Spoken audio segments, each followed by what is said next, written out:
अस्सलामुअलैकुम दोस्तों। आज का जो हमारा वीडियो का टॉपिक होगा वो होगा dark matter and dark energy. इसमें मैं जो है इंशाल्लाह ताला आपको बताऊंगा कि आज तक जो हमारी साइंस है आज वो कहाँ तक पहुंची है और वो डार्क मैटर और डार्क एनर्जी को क्या समझती है, और क्या कुरान पाक में इसके मतलब कोई चीज़ डिस्कस है, कोई आयत इसके बारे में कुछ हमें गाइड करती है या नहीं। तो सबसे पहले मैं अगर आपको इंट्रो दूं डार्क मैटर का या डेफिनेशन बताऊं डार्क मैटर की और डार्क एनर्जी की, तो हमें इस बारे में मालूम होगा कि what is a dark matter. Dark matter है क्या? ठीक हो गया। तो अगर मैं आपको बताऊं कि डार्क मैटर इंग्लिश में इसका आपकी डेफिनेशन बताता हूँ कि dark matter is a hypothetical form of matter thought to account for approximately 85% of the matter in the universe and about 27% of its total mass energy density।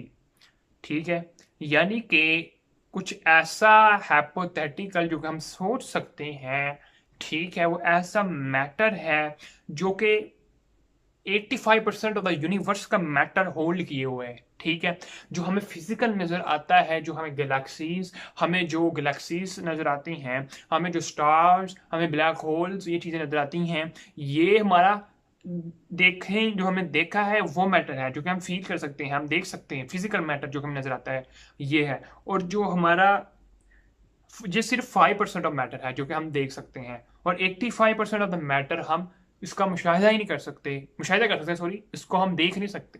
ठीक है, और इसके बाद एक और बात है, it does not interact with the electromagnetic forces.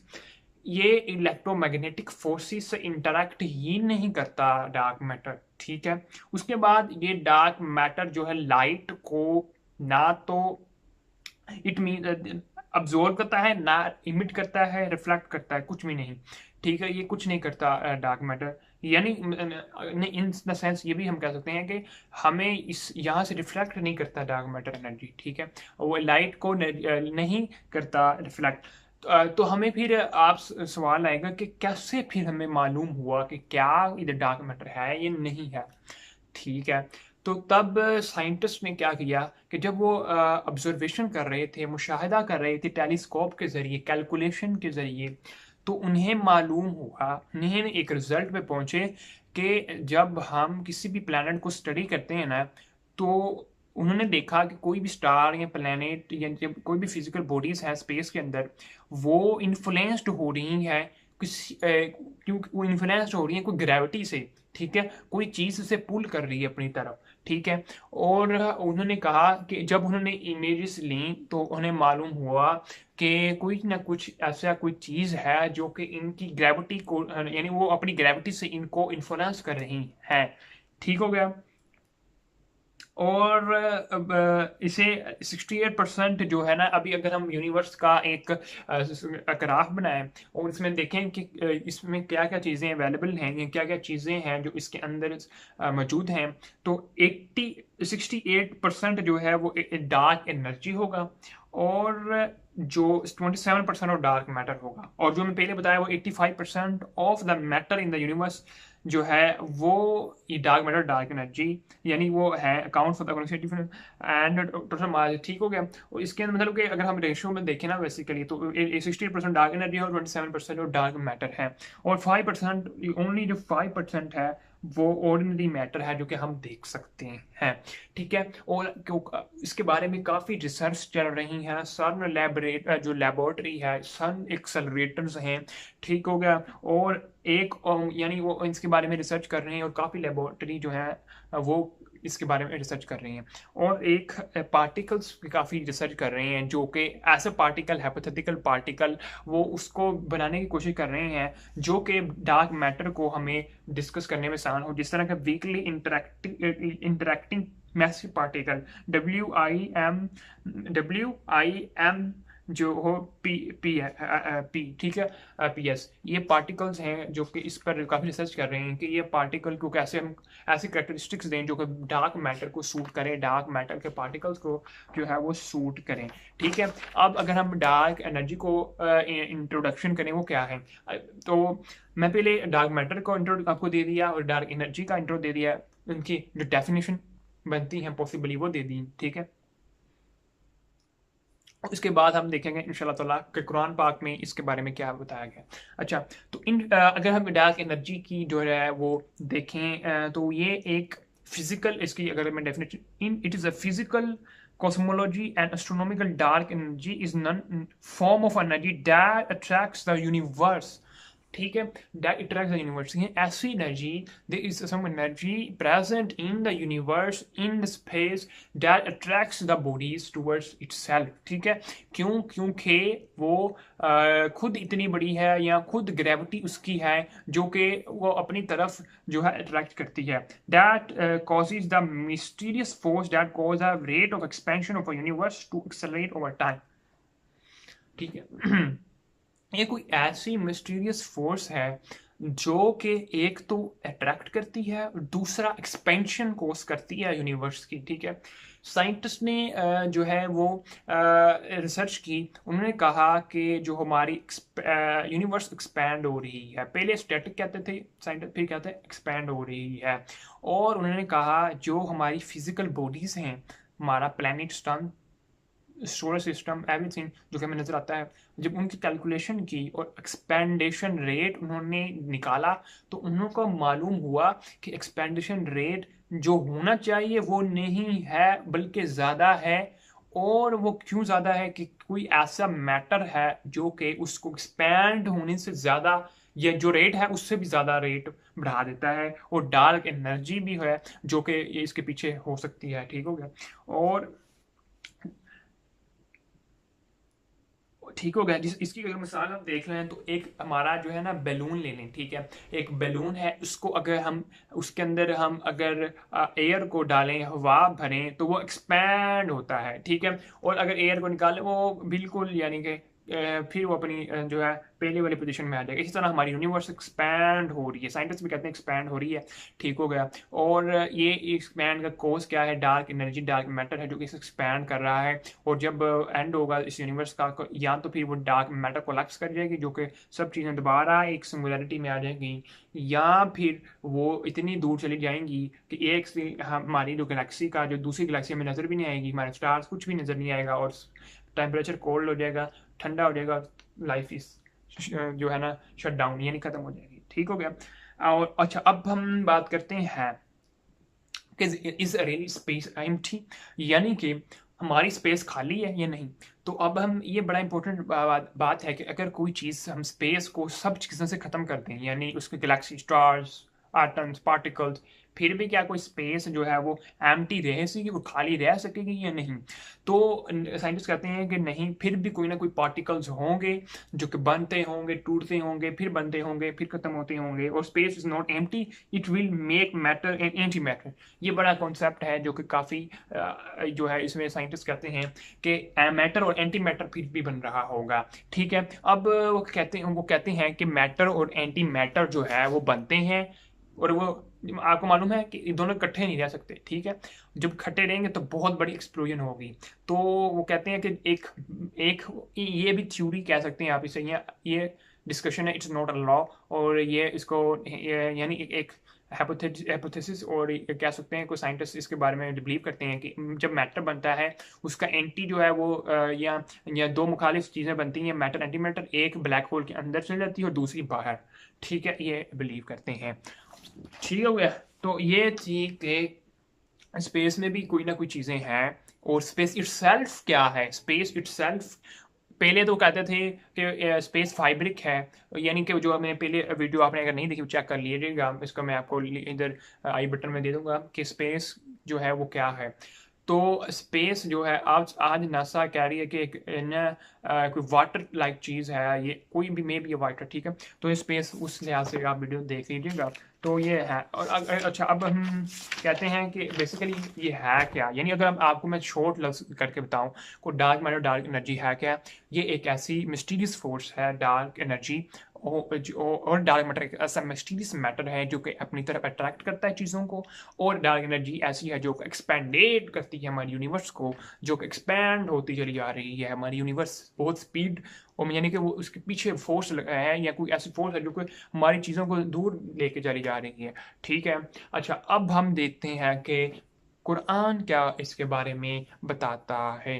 ठीक हो गया। अच्छा, अब हम देखते हैं कि कुरान इसके बारे में क्या डिस्कस करता है। मैं आयत का जो है ना, सूरत नंबर और उसकी आयत नंबर आपको मैं डिस्क्रिप्शन में डिटेल लिंक दे दूंगा, उसका लिंक या उसका जो है वो उसके अंदर मैं आप ऐड कर दूंगा, आप लाजमी चेक कर लीजिएगा और आप खुद भी इसकी रिसर्च करें ताकि आपको भी चीज़ों का रिसर्च करने का शौक डेवलप हो जाए। अच्छा, तो सबसे पहले जो सूरत नंबर है वो है 13 और आयत नंबर है 2। ठीक हो गया। इसमें है इसमें बेसिकली अल्लाह ताला जो है वो डार्क मैटर के बारे में बता रहे हैं लिटरली। ठीक है। यानी कि अब आपने खुद ही सोचना है इसके बारे में, और लोगों को अब साथ डिस्कस भी करना है दोस्तों के साथ कि दैट इज कि क्या ये चीज़ है। अच्छा, अल्लाह ताला कहते हैं कि अल्लाह वो ज़ात है जिसने सतूनों के बगैर आसमान बुलंद किए। ठीक हो गया। अच्छा, अब यहाँ पे एक लफ्ज़ आसमान आ जाता है, तो हमें अगर आप इंटेलेक्चुअल बंदे हैं जो साइंस को स्टडी कर रहे हैं, वो आपको मालूम हो जाना चाहिए कि आसमान जो है, आसमान है वो ये जो हमें नजर आता है ये अकेला यही नहीं है। ठीक है। और सात आसमान वाले जो एक हदीस आपको लाजमी सुनी तो होगी आपने। ठीक है। तो ये आसमान ये नहीं है, इससे भी बड़ी चीज़ है, यूनिवर्स कह सकते हैं। ये इस तरह चीज जो इतनी इतने बड़े हैं कि एक जो डेजर्ट के अंदर सैंड है उसका एक जो एक सैंड का एटम, यानी कह सकते हैं आप सैंड का एक जर्रा, वो एक यूनिवर्स है। और जो दूसरा यूनिवर्स है वो उस या पूरे डेजर्ट से भी बड़ा। ठीक है। यानी उससे भी ज़्यादा, इतना बड़ा यूनिवर्स। तो उस्मान उस आसमान उसको हम सेंस में ले सकते हैं कि देर इज सेवन आसमान, जो कि सात आसमान है एक दूसरे के ऊपर, वो बहुत बड़े हैं। क्या यूनिवर्स कह सकते हैं आप, ये में भी यूनिवर्स कह सकते हैं। हमें तो इसके बारे में बहुत ही कम नॉलेज है। ठीक है। अच्छा, मैं दोबारा भी रीड करता हूँ तर्जुमा। अल्लाह वो ज़ात है जिसने सुतूनों के बगैर आसमान बुलंद किए, तुम उन्हें देखते हो, फिर वो अर्श पर मुस्तवी हुआ और मुस्तवी हो गए अल्लाह ताला जिस तरह उसके शान के लायक है। और सूरज और चांद को काम पर लगाया। ठीक है। उस सूरज का जो काम है और चांद का जो काम है। ठीक हो गया। और एक मुकर्रर मुद्दत तक जो है वो चल रहा है। सूरज और चांद जो उनका काम है वो एक मुकर्रर मुद्दत तक चल रहा है, और वो काम की तदबीर करता है, अपनी निशानियां तफसील से बयान करता है ताकि तुम अपने रब से मुलाकात की पर यकीन कर लो। ठीक हो गया। और एक दूसरी सूरत है सूरत फातिर 35 नंबर सूरत 41 वर्स है इसकी कि बिलशुबा अल्लाह ही आसमानों और ज़मीन को थामे हुए है, कहीं वो दोनों अपनी जगह से हट ना जाएं। ये यहाँ पे बड़ी इंपॉर्टेंट बात है। अभी आपने पहले में बात की डार्क मैटर। ठीक हो गया। डार्क मैटर ऐसी चीज़ है जो कि होल्ड किए हुए है हमारी यूनिवर्स को, जिस तरह एक घर को पिलर्स उसकी जो छत है उसकी छत को जो उसे सेव करते हैं, जो उसे होल्ड किए हुए थामे हुए है, वो हमारी उसकी जो है हम उसे कह सकते हैं पिलर्स हो सकते हैं। ठीक है। दीवारें हो सकती हैं। ठीक हो गया। इसी तरह अल्लाह ही वो ज़ात है जो आसमानों और ज़मीन को थामे हुए है, कहीं वो दोनों अपनी जगह से हट ना जाए। ठीक है। अब ज़मीन को तो समझ आ जाता है कि ज़मीन की जो ग्रेविटी है। ठीक है। ये ग्रेविटी का भी वो एक नई मैं वीडियो इंशाल्लाह ताला बनाऊंगा, इसके बारे में भी डिस्कस करेंगे ग्रेविटी है क्या। ठीक है। तो मे भी अल्लाह ताला ही है इसके पीछे, अल्लाह ताला का हुक्म है, या अल्लाह ताला क्या जो हमें अभी इसके बारे में हमें कोई नॉलेज नहीं कि ये क्या है इसके डिटेल के अल्लाह ताला क्या इसके सेंस में क्या कोई हुक्म है या अल्लाह ताला की कोई चीज़ है या अल्लाह ताला का बेसिकली क्या है, इसमें हमें कोई भी इसमें मैं इस नॉलेज में नहीं पहुंचा। अगर आप पहुंचे तो बता दीजिएगा कि बिलाशुबा अल्लाह ही है। ये किस सेंस में बात की गई है कि आसमान यानी कि डार्क मैटर का तो समझ आ गया, और ज़मीन ग्रेविटी का समझ आ गया, ग्रेविटी की वजह से ज़मीन और आसमान जो कि डार्क मैटर होल्ड किए हुए हैं। ठीक हो गया। थामे हुए हैं, कहीं वो दोनों अपनी जगह से हट ना जाए। ठीक है। और आपको मालूम है कि जब क़यामत आएगी तो ये दोनों हट जाएंगे, यानी जब ये चीज़ें सारी डिस्प्लेस हो जाएंगी और वो ऐसे रुई हवा में उड़ती फिरेंगी, ग्रेविटी कोलैप्स हो जाएगी, ठीक हो गया। और वो दोनों अपनी जगह से हट ना जाएंगे, और फी वक्त अगर वो हट जाए तो इसके बाद इन्हें कोई थाम नहीं सकता, ठीक हो गया। बला शुबा वो बड़ा हलीम और बहुत बख्शने वाला है, ठीक हो गया। ये थी एक और आयत, इसका तर्जुमा आपको पढ़ के सुनाया। यानी आप माशाल्लाह हमारे कुरान पाक के अंदर इतनी इतनी चीज़ें हैं कि अगर हम इसे ही स्टडी कर लें तो हमें और कोई चीज़ की ज़रूरत नहीं होगी, ठीक है। ये हम इसमें बहुत डिटेल में, अगर अभी तो मैं उर्दू तर्जमा ही सिर्फ आपको पढ़ के सुना रहा हूँ। सोचें अगर हमें अरबी भी इतनी फ्लुएंटली आ जाए तो हम अरबी के साइंस से जो साइंस की जो वो बनाएंगे साइंस, अरबी से साइंस की साइंस बनाएंगे तो लिटरली वो अनबिलीवेबल होगी। ये क्योंकि ये तर्जमे जो उर्दू में हुए हैं, आपको मालूम है कि जब एक ज़बान से दूसरी ज़बान में तर्जमा करते हैं तो बहुत सारी तब्दीलियाँ आती हैं, डिफरेंसेस आते हैं। तो अगर हम डायरेक्ट अरबी सीख के अगर इस साइंस को सीख लें तो यकीन करें हम इससे भी बहुत चीज़ें सीख सकते हैं, ठीक है। ये तो सिर्फ हम इसी पर बेस कर रहे हैं, क्योंकि अभी मैंने भी अरबी नहीं सीखी, वो इंशाल्लाह सीखेंगे फ्यूचर के अंदर। तो ये इस बारे में है कि उर्दू में ही हम जो है ना, उर्दू के तर्जुमे पर ही हम रिलाय भी कर रहे हैं। अब नेक्स्ट एक आयत है 25 नंबर सूरत और 45 वर्स हैं। यानी मैं आपको इसका डिस्क्रिप्शन में कर दूंगा इंशाल्लाह सेंड, लिंक यहाँ उसमें लिख दूंगा। क्या आपने अपने रब की तरफ नहीं देखा कि उसने साया कैसे फैलाया है। देख लें, अभी ये बहुत ही इंपॉर्टेंट बात है कि साया कैसे फैलाया है।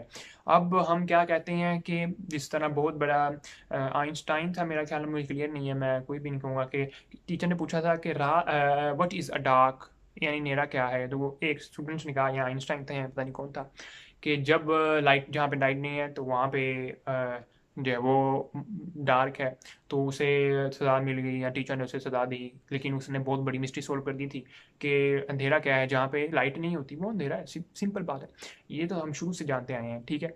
लेकिन यहाँ से हमें एक और चीज़, मैं भी गलत हो सकता हूँ या मेरी सोच गलत हो सकती है, लेकिन यहाँ से एक दरवाज़ा एक नया ओपन होता है कि क्या आप नहीं जानते, क्या आपने अपने रब की तरफ नहीं देखा कि उसने साया कैसे फैलाया है, ठीक है। कि साया कैसे फैलाया, यानी कि डार्क जो साया है हमारा, या हमारा सारा, या जो अंधेरा है, ठीक है, वो डार्क है क्या, वो एक फिजिकल इंटेंटिटी कोई नज़र आ रही है, या फिजिकल कोई चीज़ है जो कि साया है, या कोई अंधेरा खुद अपनी एक चीज़ है, ठीक है। मैं इसके एक और आयत होगी उसमें भी इसके बारे में जिक्र होगा, वो इंशाल्लाह करूँगा। और फैलाया है, और अगर वो चाहता तो इसे ठहरा देता, ठीक है। यानी अगर अल्लाह ताला चाहते तो वो साया को ठहरा देते। यहाँ से मालूम हुआ कि वो साया भी तैर रहा है, जिस तरह हमारी अर्थ ट्रैवल कर रही है इस यूनिवर्स के अंदर, या यूनिवर्स नहीं, स्पेस के अंदर जो ट्रैवल कर रही है, इसी तरह वो साया भी है जो कि तैर रहा है। यानी तैर क्या, स्पेस हमारी जो कि हमें मालूम है, यानी पिछली वीडियोस में कह दिया कि वाटर लाइक स्ट्रक्चर है, तो वो तैर रहा है। तो इसी तरह साया भी तैर रहा है, और सूरज को इसके साए पर रहनुमा बनाया, यानी सूरज उसकी रहनुमाई करता है। यानी क्या, यानी सूरज भी उसका रहनुमा है।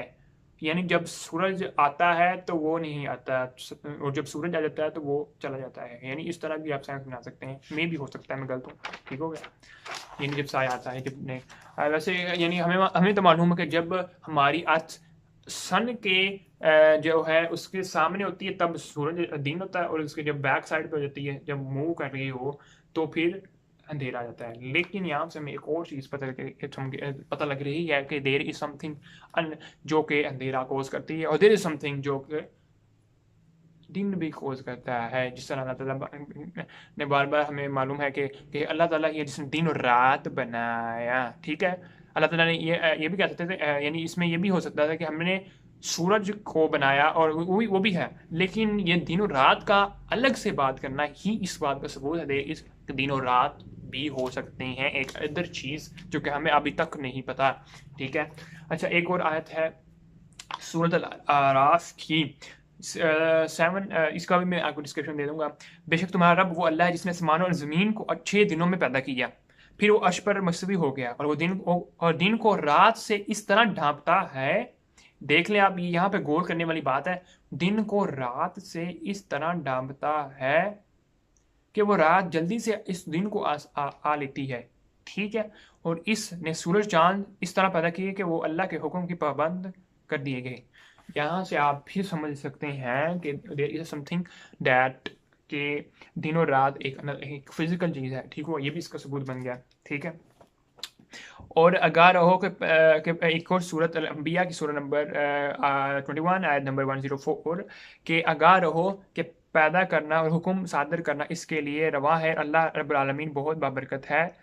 और जिस दिन हम आसमान को लिखे हुए कागज़ की लिपटने की तरह लपेट देंगे, यानी कि क़यामत के दिन जो फर्स्ट आसमान होगा, यानी जो आसमान है वो लपेट दिया जाएगा, मे बी फ्लैट कर दिया जाए, जिस तरह कागज़ को फ्लैट करते हैं, या या उसको पूरा लपेट के, यानी जिस तरह हम कागज़ को इस तरह लपेट देते हैं।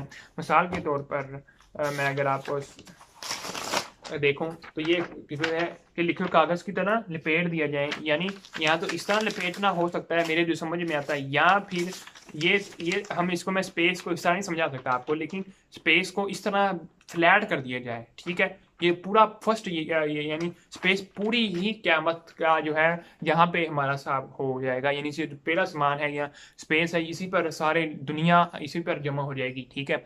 ये भी हो सकता है इस तरह फ्लैट हो, या मतलब कि ये इस तरह सेंस बना सकते हैं, ठीक है, हो सकता है, ठीक हो गया।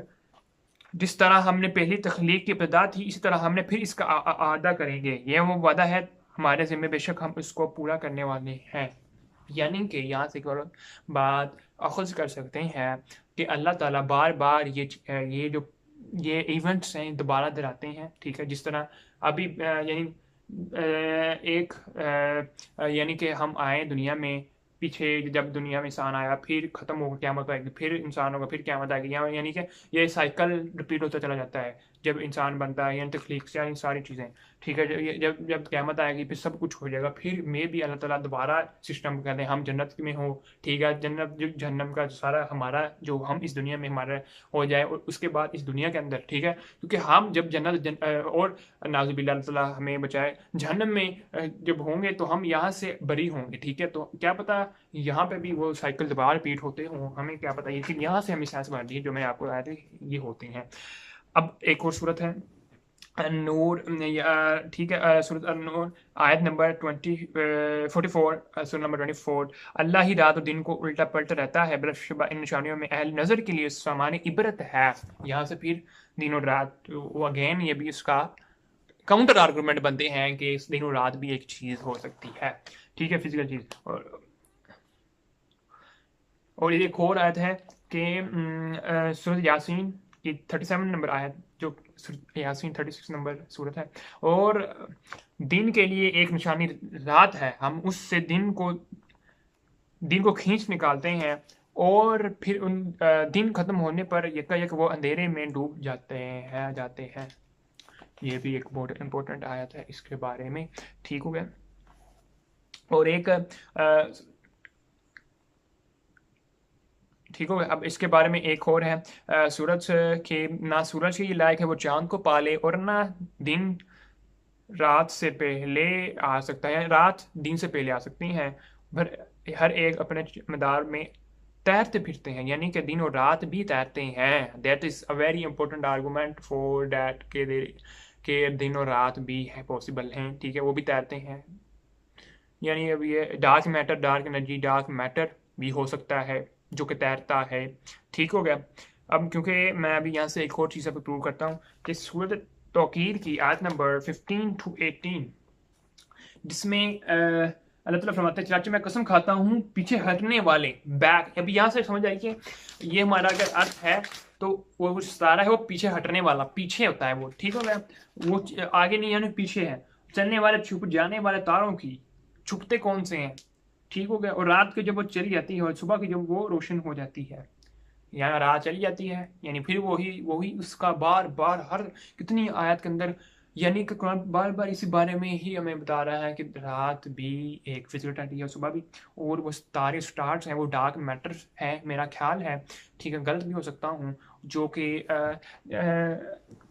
पीछे हटते हैं, ठीक है। अभी मालूम है कि डार्क मैटर जो है वो पीछे हटते हैं, यानी ये भी सेंस में भी कह सकते हैं कि वो डार्क मैटर ब्लैक है, वो स्टार्स जो भी प्लैनेट्स हैं बहुत बड़े साइज़ के हैं, वो डार्क हैं, नज़र नहीं आते हैं, ठीक हो गया। और वो ही जो है हमारी जो हमारे सो कॉल्ड हमारे नजर में आने वाले प्लैनेट्स को अपनी तरफ होल्ड अराउंड किए हुए हैं ताकि कोलैप्स ना हो जाए, ठीक है। अगेन एक और सूरत सूरत की आयत है 16 to 18, मैं उसका भी आपको डिस्क्रिप्शन में दे दूंगा कि बस मैं कसम खाता हूँ शफक की और रात की, और उसको जो कुछ वो समेटती है, दैट्स इट। रात को जब वो कुछ समेटती है, रात क्या समेटती है? अब रात एक फिजिकल, अभी आपने समझना है, रात एक फिजिकल चीज़ है, ठीक हो गया। रात डार्क मैटर हो सकता है जो कि वो समेटती है, ठीक हो गया। डार्क मैटर चीज़ों को समेटती है, डार्क मैटर प्लानट है, यूनिवर्स में प्लानट स्टार्स हो सकते हैं जो कि डार्क है, वो चीज़ों को समेटती है। वो रात है, वो भी ट्रैवल कर रही है। और चांद की जबकि वो पूरा हो जाता है, ठीक हो गया, ठीक हो गया। यहाँ से आपको समझ आ सकती होगी। ये बहुत ही इंपॉर्टेंट चीज़ें हैं साइंस के बारे में। आपको यार, आप आज के ज़माने में आपने साइंस को इस तरह गूगल के पी जाए, और कुरान पाक के जितने भी साइंस के बारे में हैं वो आपकी फिंगर टिप्स में आना चाहिए कि जो कुरान साइंस के बारे में चीज़ें करते हैं, ठीक है। और इसके भी आगे इंशाल्लाह ताला हमने जाना है कि हमने अपनी रिसर्च सेंटर्स बना देनी है, ठीक है। कोई बड़ी साइंस नहीं है इसमें, लेकिन हम इसे सीखेंगे तो अपने रिसर्च सेंटर हमने इंशाल्लाह ताला हम अपनी जो है वो करेंगे रिसर्च, ताकि हमें पता चला कि हम भी कम नहीं है, क्योंकि हमारा जो दीन है वो दीन इस्लाम दीन हक है, ठीक है। और दीन यही दीन है जो कि ट्रू है, और दूसरे दीन सब जो है वो नहीं, और यही जो है वो ट्रू इस्लाम है, ठीक हो गया। तो आपने साइंस लाजमी जो है, अगर आपको इसमें इंटरेस्ट है तो लाजमी आप इस पर रिसर्च करें। अच्छा, एक और आयत है सूरह तारक की 1 to 3 नंबर आयत। कसम है आसमान की और रात को आने वाले की, और आपको क्या मालूम कि रात को आने वाला क्या है? वो चमकता हुआ सितारा है, ठीक हो गया। अच्छा, इसी ही आयत पर एक पाकिस्तान इंटेलेक्चुअल सोसाइटी चैनल है, अगर आपने नहीं देखा देखें, तो उन्होंने इस बारे में डिस्कशन कर रहे थे डिबेट के अंदर, डिबेट नहीं कहेंगे, डिस्कशन हो रही थी कि जब उन्होंने एक कुरान एंड साइंस के एक वीडियो आप देख लें, मैं डिस्क्रिप्शन में उसका लिंक भी दे दूंगा इंशाल्लाह ताला। उसमें कह रहे थे कि ये जो है वो वाइट डवार्फ होते हैं जो रात को आते हैं, उसकी आवाज़ भी कुरान पाक ने बता दी जब वो खटखटाने वाली टक टक की बात है, ठीक है, जो कि वो वाइट डवार्फ की होती है। अच्छा, यहाँ से मैं ये भी हो सकता है बिल्कुल कि वो वाइट डवार्फ जो होते हैं, जो कि स्टार्स होते हैं, चमकते हुए स्टार्स, ठीक है, जब कोई प्लैनेट तबाह, जब वो अपना लाइफ पूरी करता है स्टार, ठीक है, तब वो वाइट डवार्फ बन जाते हैं, ठीक हो गया। आप उसकी भी साइंस की एक चैनल है, उसका जो नाम है बहुत ही मुझे नहीं उसके जहन पे आता है, क्योंकि वो नाम ही जर्मन में है, बोलना बड़ा मुश्किल है, लेकिन वो बहुत बहुत फेमस चैनल है साइंस का। तो उसमें वाइट डवार्फ के मतलब भी, आपको ब्लैक होल के मतलब सारे मैं जहाँ से भी मैंने चीज़ें सीखी हैं वो सारा आपको मैं लिंक दे दूंगा, ठीक है। तो ये मैच भी वाइट डवार्फ है जो आता है, लेकिन मुझे लगता है कि ये माइट बी पॉसिबल कि डार्क मैटर भी हो सकता है जो रात को आता है, ठीक हो गया। और जो समेटता है, चमकता भी है। अब वो चमक नहीं, वो चमकता हुआ सितारा, अब यहाँ पे एक बहुत इंपॉर्टेंट बात है, वो चमकता हुआ सितारा है, ठीक है। एक रात को तो आता है वो, तो एक रात फिजिकल इंटेंटिटी वो डार्क मैटर भी हो सकता है, चमकता हुआ सितारा वो वाइट डवार्फ ही होगा फिर, ठीक हो गया। यहाँ से भी ये बात करते हुए समझ आ गई, ठीक है, कि वो वाइट डवार्फ भी होगा। इसके बारे में भी जिक्र है कि वाइट डवार्फ भी आता है और रात भी आती है, माइट भी वो डार्क मैटर होता है जो कि पीछे हटने वाला है, ठीक है, पीछे हटने वाला है और छुप जाने वाला है, ठीक हो गया। ये शायद डार्क मैटर हो, ब्लैक होल, ठीक है। अच्छा, अब ये एक सवाल हो जहन में आता है मुझे कि अब ब्लैक होल, क्या ब्लैक होल भी डार्क मैटर को कह सकते हैं कि नहीं? नहीं, लेकिन एक मैंने साइंटिस्ट की वीडियो सुन रहा था, पाकिस्तान के हैं, कि वो कह रहे थे कि नहीं, वाइट ब्लैक होल जो है वो डार्क मैटर नहीं हो सकता, ठीक है, क्योंकि उन्होंने कैलकुलेशन से पता चल जाता है कि ये क्या है क्या नहीं। लेकिन डार्क मैटर सो ज़्यादा, इतने ज़्यादा हैं पूरी यूनिवर्स के अंदर कि डार्क मैटर कि वो वाइट ब्लैक होल तो हो ही नहीं सकता, ठीक हो गया। तो यहाँ से हमें समझ आ गई कि वाइट डवार्फ, इसके बारे में मैं इंशाल्लाह वीडियो बनाऊंगा नेक्स्ट फ्यूचर में। नेक्स्ट है सूरज शम्स की आज 1 to 4 कि सूरज और उसके धूप चढ़ने की कसम, और चांद की जो इसके पीछे आता है। अब यहाँ से समझ आती है कि जो चांद है उसकी रोशनी भी सूरज की है, ठीक है, ये भी साइंस ने प्रूव कर दिया, इसमें डिटेल में नहीं जाऊँगा। और दिन के जब वो सूरज का जलवा दिखाता है, दिन की, अब यहाँ पे दिन आ रहा है, ठीक है। हम कहेंगे यार ये क्या चीज़ है, दिन तो उसे कहते हैं कि जो सूरज जब सुबह होती है दिन को कहते हैं। लेकिन यहाँ पे क्या है, दिन की जब वो सूरज का जलवा दिखाता है, ठीक हो गया। दिन, अब यहाँ से भी ये आप देख समझेंगे कि दिन भी फिजिकल एंटिटी है और वो सूरज का जलवा दिखाता है, ठीक है। अब और रात की जब वो उसे ढांप लेती है। अब वैसे यार यार बच्चे बच्चे को पता है कि रात कब होती है, जब सूरज ग्रुप हो जाता है।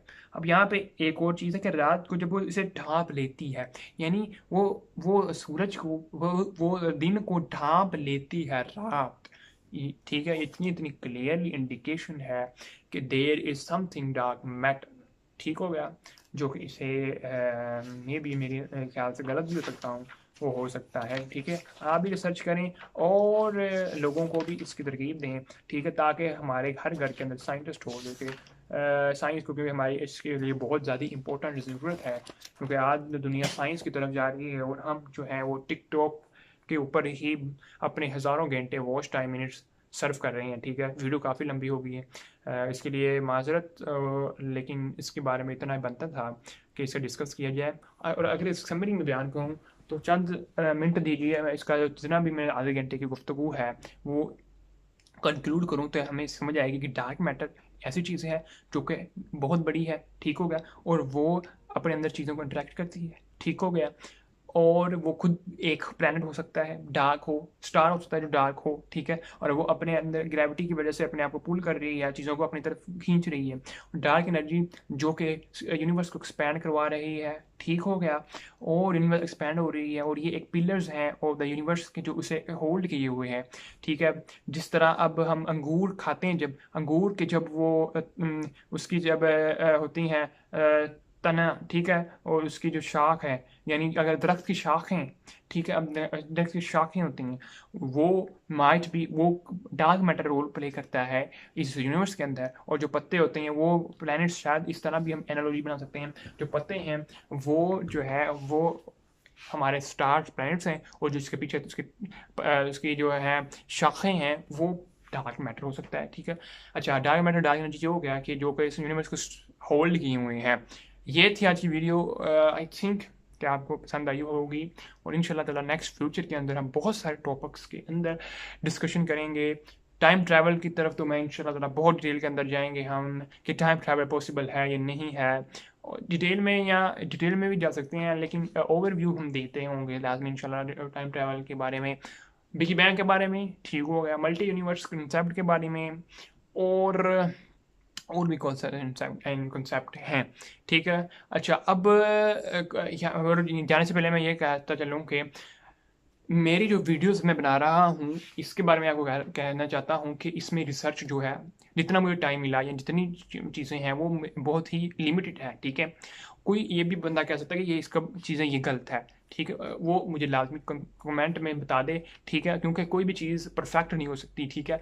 तो मैं उससे इंशाल्लाह ताला नेक्स्ट आने वाली वीडियोस में करेक्ट कर लूँगा, और जितना मुझसे होता है वो मैं उस लिहाज से अपनी वीडियोस को अपनी जो है ना वो वीडियोस बना देता हूँ, ठीक है, ताकि जितना तो आगे इल्म वो आगे ट्रांसफ़र हो जाए और साथ में सीखते चले जाएँ, ठीक होगा, सीखते चले जाएँ, उसमें इंप्रूवमेंट मज़ीद इंशाल्लाह ताला आती चली जाएगी, ठीक है। जो कि अगर नहीं सीखे कोई कंसेप्ट तो वो सीखते साथ साथ फिर आगे जो है वो हमारे जो है ना फ्यूचर के अंदर इंप्रूव होते चले जाए, ठीक होगा। इसमें आपने मैटर नहीं करना कि कुछ हो, कोई कुछ कह रहा था ये गलत कह रहा है, तो इंशाल्लाह ताला वो फ्यूचर में ना उसमें इंप्रूवमेंट होती चली जाएंगी। जब इल्म हासिल करता है इंसान तो आहिस्ता आहिस्ता वो बढ़ता चला जाता है। तो इजाज़त दीजिए मुझे, और इंशाल्लाह ताला नेक्स्ट वीडियो में कोई नया टॉपिक लेकर आपके वीडियोस बनाएंगे, और इंशाल्लाह ताला आपको पसंद आएंगी, और इंशाल्लाह ताला हमारा जो मकसद मेन है वो यही है कि हमने कुरान के थ्रू साइंस को डिस्कस करना है, ना कि साइंस के थ्रू कुरान को, ठीक है, कुरान उस हदीस के थ्रू, ठीक हो गया। तो हमें मालूम होगा, हमें हमारी इस तरह चीज़ें खुलेंगी हमारे सामने कि हम हैरान हो जाएंगे, परेशान हो जाएंगे, और हमारा ईमान जो है वो और ज़्यादा अल्लाह ताला पर हो जाएगा, और हम और जो है वो इस दुनिया को इस सेंस में देखेंगे कि क्या अल्लाह ताला की कुदरत है, और अल्लाह ताला की निशानियाँ हमें हर जगह जो है वो नज़र आएंगी। इस वजह से हमने साइंस को सीखना है through the Quran, not Quran through the science, ठीक हो गया। तो इजाज़त दीजिए मुझे, इंशाल्लाह ताला अगली वीडियो में हाज़िर होंगे। अल्लाह हाफिज़।